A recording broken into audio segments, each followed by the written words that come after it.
Wherever you go, whatever you do, throw a little at it. Omax, Vest and Briefs.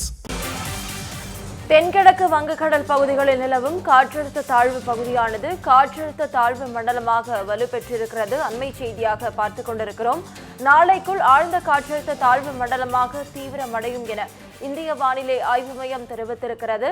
ஆழ்ந்த காற்றழுத்த தாழ்வு மண்டலமான பிறகு October 27ஆம் தேதி புயலாக வலுப்பெறும் எனவும் வானிலை ஆய்வு மையம் தெரிவித்திருக்கிறது.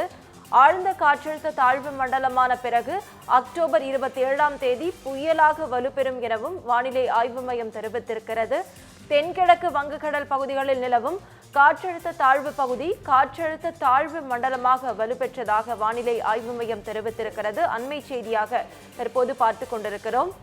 நாளைக்குள் ஆழ்ந்த காற்றழுத்த தாழ்வு மண்டலமாக தீவிரமடையும் எனவும் ஆழ்ந்த காற்றழுத்த தாழ்வு மண்டலமான பிறகு அக்டோபர் 27ஆம் தேதி புயலாக வலுப்பெறும் எனவும் வானிலை ஆய்வு மையம் தெரிவித்திருக்கிறது. இது குறித்த முழு விவரங்களை வழங்க செய்தியாளர் பாவேந்தர் நம்மோடு இணைப்பில் காத்திருக்கிறார். பாவேந்தர், வணக்கம். முழு விவரங்கள். வணக்கம். தென்கிழக்கு வங்கக்கடல் பகுதிகளில் நிலவி வந்த ஆழ்ந்த காற்றழுத்த தாழ்வு பகுதி மேற்கு திசையில நகர்ந்து காற்றழுத்த தாழ்வு மண்டலமாக வலுவடைந்திருப்பது நம்மால் பார்க்க முடியுது. குறிப்பா இந்திய வானிலை ஆய்வு மையமும் எச்சரிக்கை விடுத்துள்ளது. தொடர்ந்து மேற்கு வடமேற்கு திசையில் நகர்ந்து நாளை ஆழ்ந்த காற்றழுத்த தாழ்வு மண்டலமாகவும் வலுவடைய வாய்ப்பு இருக்கிறது. குறிப்பாக வருகிற 27ஆம் தேதி தென்மேற்கு மற்றும் அதனை ஒட்டிய மத்திய மேற்கு வங்கக்கடல் பகுதிகளில் நகர்ந்து புயலாக வலுப்பெறுவதற்கான வாய்ப்பு இருப்பதாக இந்திய வானிலை ஆய்வு மையம் தெரிவிக்கின்றனர்.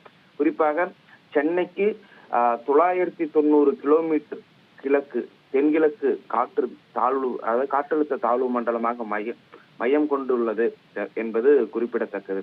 எனவே இதனால வடமேற்கு திசையில் நகர்ந்து செல்வதனால சென்னை இருக்கக்கூடிய வட சென்னை, மணலி, எண்ணூர் பகுதிகளில் அதிக கனமழைக்கான வாய்ப்பு இருக்கிறது.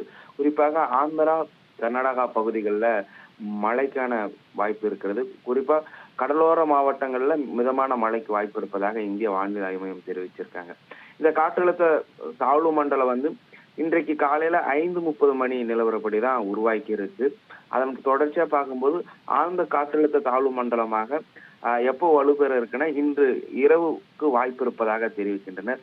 அது மட்டும் இல்லாம 27ஆம் தேதி புயலாக வலுப்பெறும் நிலையில தமிழ்நாட்டில் ஒரு சில இடங்கள்ல மிதமான மழை முதல் கனமழைக்கு வாய்ப்பு இருப்பதாகவும், குறிப்பா சென்னை, ராணிப்பேட்டை, திருவள்ளூர், வேலூர் பகுதிகளில் கனமழைக்கான வாய்ப்பு இருப்பதாக இந்திய வானிலை ஆய்வு மையம் தெரிவிச்சிருக்காங்க.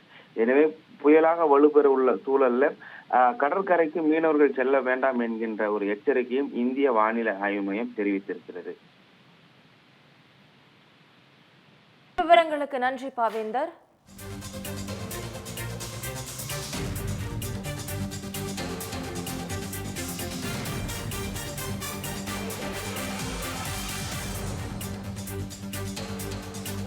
Wherever you go, whatever you do, throw a little at it. Omax, Vest and Briefs.